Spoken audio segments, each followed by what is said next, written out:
But I want to go a little deeper than that. So often we think of the cross in terms of 2,000 years ago. Yes, he was crucified for me, and indeed I was crucified with him.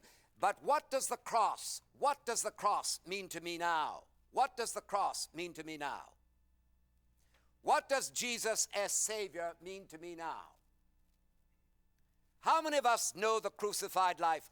I have been crucified with Christ. Nevertheless I live, yet not I, but Christ liveth in me. And the life which I now live in the flesh, that is in this body, I live on a new principle. I live by dependence on the faithfulness of the Son of God, who loved me and gave himself for me.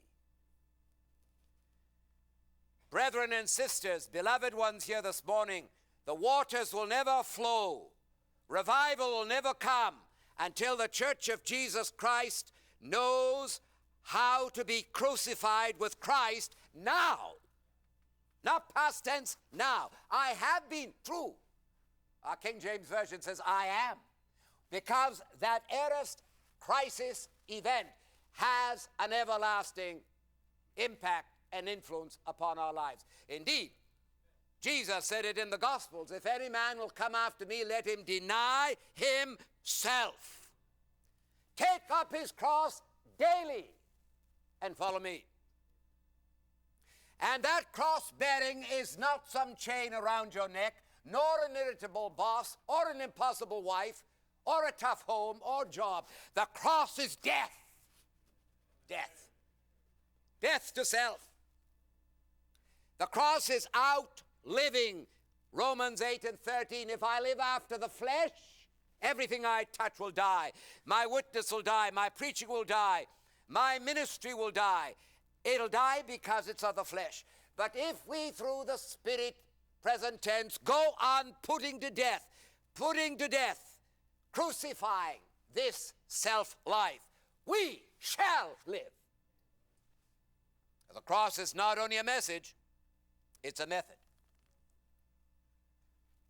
People tried to throw Jesus off the cliff. The devil tried to drown him at sea. Many took up stones to stone him and couldn't do it. Why? Because God had ordained that he should die a peculiar death, a singular death. It was the cross. The cross is not a self-inflicted death. You can't crucify yourself. You have to be crucified.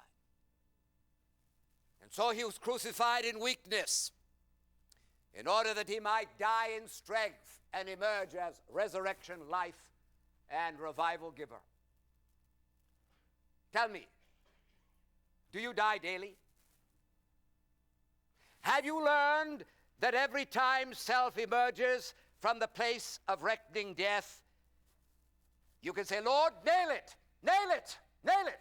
And he does, by the power of the Spirit. Death by crucifixion is not instantaneous. It is long. It is long and lingering and will not be consummated until Jesus comes or Jesus calls. But we can apply the mortifying power of the cross to our self-life now, that Jesus might live.